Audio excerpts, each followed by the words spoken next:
Imagina que você é criança e vai pedir dinheiro à sua mãe. E aí ela pergunta de forma muito perspicaz: para que você quer esse dinheiro? Se você tiver uma resposta, talvez ela dê. Se você não souber ou não disser para que você quer esse dinheiro, sem dinheiro para você. Agora, o que isso tem a ver com procrastinação? Guarda essa historinha na sua cabeça, que eu vou explicar daqui a pouco como é que pedir dinheiro à sua mãe ajuda você a entender como se dá o fenômeno da procrastinação. Seja muito bem-vindo, você acaba de embarcar no Expresso Psicologia e hoje nós vamos conversar sobre esse tema aí que é muito pertinente, que vocês me perguntam direto lá na caixinha do Instagram, que é procrastinação. Como é que a gente pode procrastinar menos ou ser uma pessoa menos procrastinadora, uma pessoa mais produtiva? Mesmo que você não seja uma pessoa procrastinadora, esse vídeo vai te ajudar a ser mais produtivo. Eu usei essas estratégias, e deixei de ser uma pessoa procrastinadora para ser uma pessoa produtiva em tudo que eu faço hoje e raramente procrastinar, digamos assim. Então, essas estratégias que eu vou trazer aqui, são 5, foram as que eu usei e as que melhoraram muito a minha produtividade. Então assim, direto ao ponto, são 5 estratégias principais. A primeira dela é fortaleça sua motivação. Você vai ver aí no universo maromba, algumas pessoas dizendo que você não precisa de motivação para ser uma pessoa produtiva, que na verdade o que você precisa é de disciplina, de compromisso, de responsabilidade, tudo isso. Isso aí é uma grande besteira. O pessoal fala aí, não sou motivado, não estou motivado, mas sou disciplinado. Isso aí é uma besteira, tá? Não é assim que funciona. É um axioma para a neurociência hoje. Axioma é uma verdade em si mesmo. Você só faz algo se você estiver motivado o suficiente para tal. Não tem como ser de forma diferente. O seu cérebro trabalha através da lei do menor esforço. Então ele vai estar sempre buscando o menor esforço. Então não tem como você fazer algo sem estar motivado para tal. Você vai entender isso melhor quando eu explicar como é que funciona a visão neurobiológica da motivação, que é mais ou menos assim. Existe um neurotransmissor que é responsável pela motivação, que é a tal da dopamina. A dopamina que ficou muito conhecida por muito tempo como o neurotransmissor relacionado ao prazer.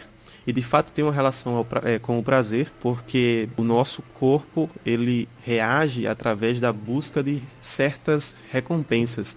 Então você precisa de um sentido de recompensa, de uma sensação de recompensa para estar motivado a fazer as suas atividades. Então a dopamina ela é liberada pela área tegmental ventral, numa região do seu cérebro chamada núcleo accumbens. Quando, do ponto de vista neurofisiológico, quando essa VTA libera dopamina no núcleo accumbens, você estaria motivado para tal coisa. E aí, para que a dopamina seja liberada, é necessário que haja um valor naquilo, uma recompensa ou um sentido de recompensa. Não será de forma alguma liberada dopamina no núcleo accumbente sem que haja um sentido de recompensa. E aí você tem aí as dopaminas baratas, aquilo que você recebe, quando a recompensa está muito perto, muito alcançável, que é quando você, por exemplo, come doce, come porcaria, vê pornografia, tudo isso que gera um prazer imediato. Você está lá no Instagram subindo,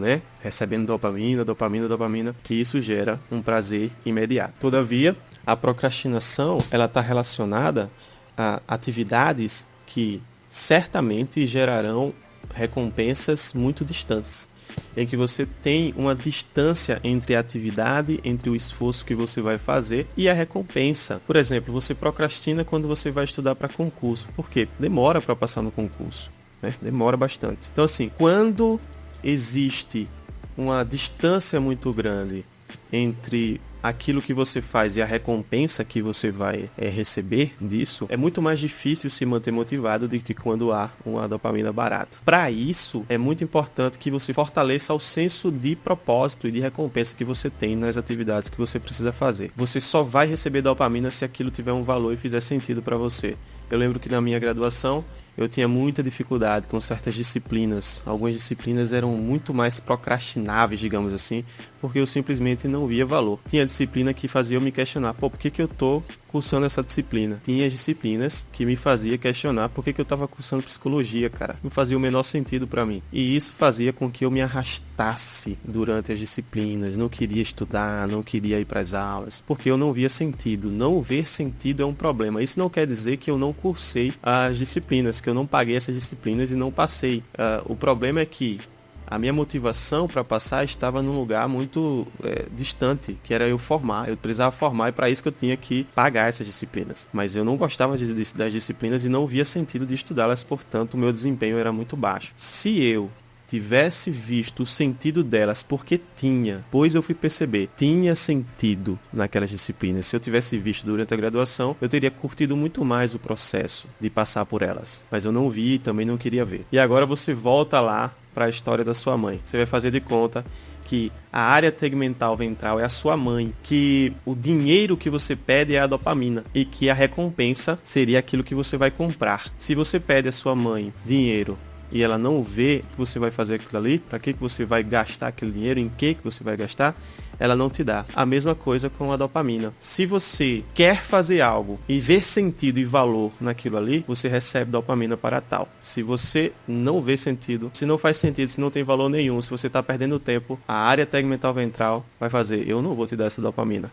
Não faz o menor sentido. Eu não vou gastar dopamina com uma coisa que não faz sentido para você. E aí você não recebe dopamina, não fica motivado e não tem como você não procrastinar essa situação, essa atividade que você precisa fazer. Então você precisa enxergar os sentidos, enxergar o propósito, enxergar a recompensa em tudo que você precisa fazer, mesmo que seja uma recompensa distante. Você tem que se lembrar disso o tempo todo. Outro ponto é que você precisa estabelecer metas realistas. Pensa bem, você pede dinheiro à sua mãe e a sua mãe até coloca a mão no bolso para dar a você. Enquanto ela está colocando a mão no bolso, ela pergunta para que você quer o dinheiro. Porque ela tem e ela vai te dar. E aí você diz, olha, eu quero dinheiro para comprar um apartamento. E aí uma criança pedindo dinheiro para comprar um apartamento, a sua mãe vai rir de você, né?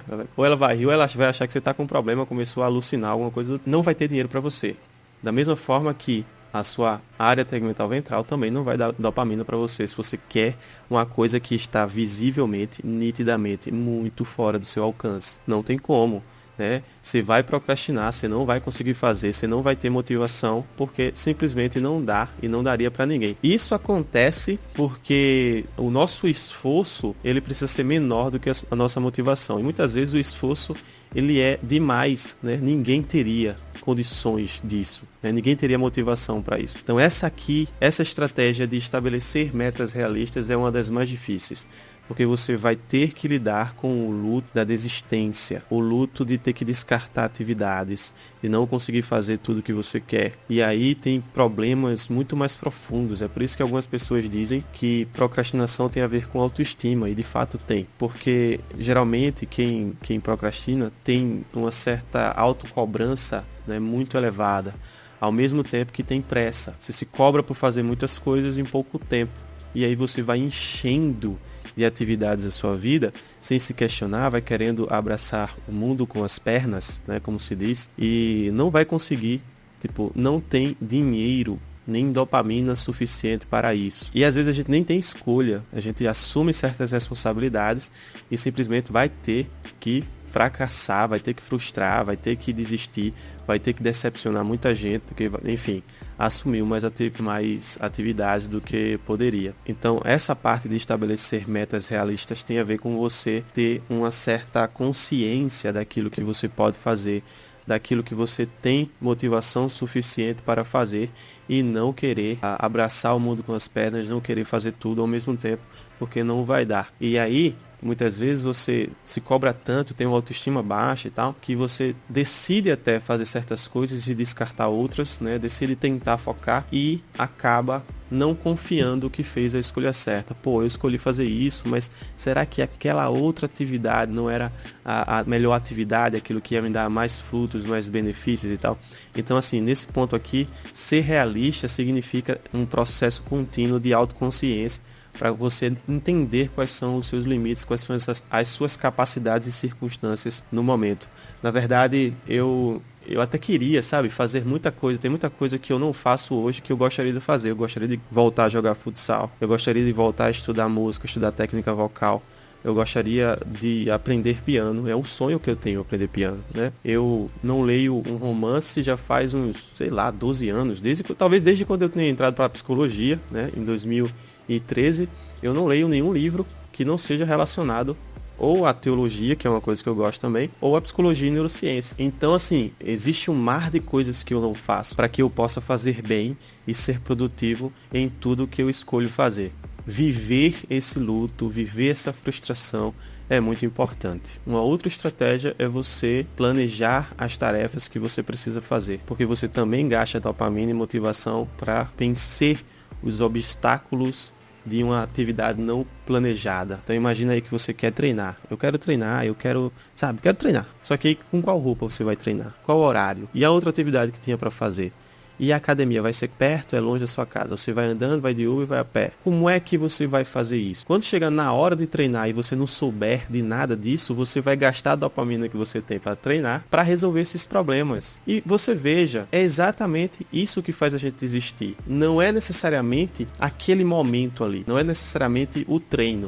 É o que está antes do treino. Esse planejamento ele precisa existir. Quando eu vou estudar neurociência, eu preciso saber exatamente aquilo que eu vou estudar, qual é o capítulo do livro que eu vou ler, qual é o ambiente que eu vou usar para estudar, onde é que eu vou sentar. Eu preciso estar organizado e minimamente planejado para que aquilo dê certo, para que a minha motivação seja suficiente e para que eu não precise gastar tanta motivação fazendo outras coisas que não são o foco, né? Não são o foco da minha experiência e tal. Eu preciso gastar dopamina antes com o planejamento para conseguir chegar na hora e transformar aquilo numa atividade tranquila de se fazer, né? Uma atividade em que eu possa focar com mais facilidade. E aí você veja também que para você gastar tempo planejando, você precisa também acreditar. Se você não acredita, se você não vê o propósito disso, se você não vê recompensa em planejar, se você não acredita, você não vai conseguir planejar, vai desistir do planejamento, vai achar que planejar não funciona e tal. É a mesma coisa do ponto 1, você precisa ter motivação inclusive para planejar, e para ter motivação você precisa ver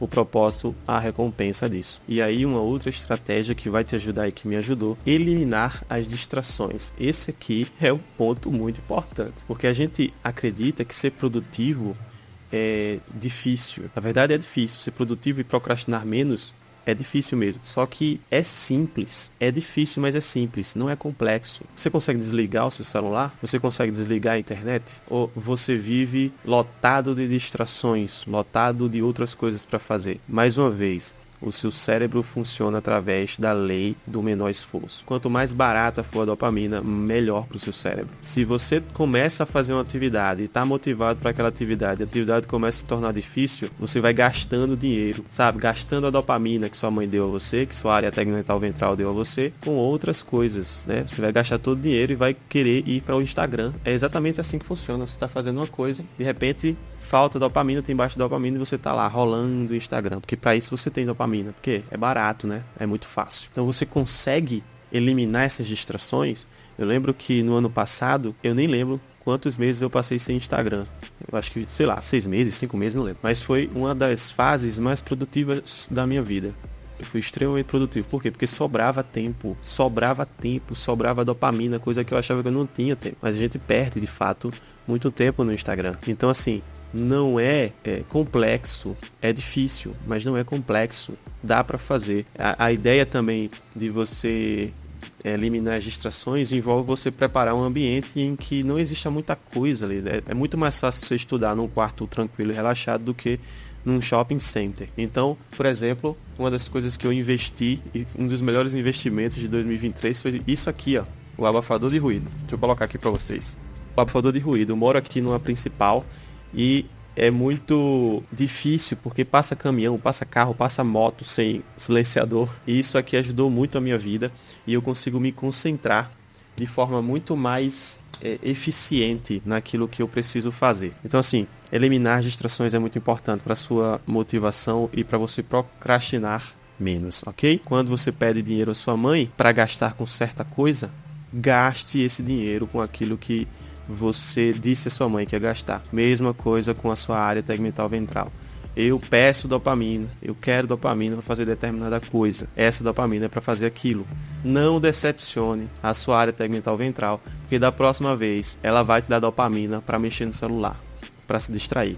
Porque foi isso que ela entendeu que você queria fazer, você tentou enganá-la e acabou se dando muito mal, né? E por último, uma quinta estratégia que me ajudou a ser mais produtivo e menos procrastinador é estar atento a todas as recompensas que estão ao meu redor. Tudo que eu ganho quando eu faço aquilo que eu planejei. Sabe, você faz uma lista de tarefas com tudo que você tem para fazer e aí quando você faz, você vai ter uma noção de tudo que você fez no dia, do quanto você foi produtivo. E aí, essa lista precisa vir acompanhada de uma outra lista, que é tudo que eu ganhei fazendo o que eu fiz.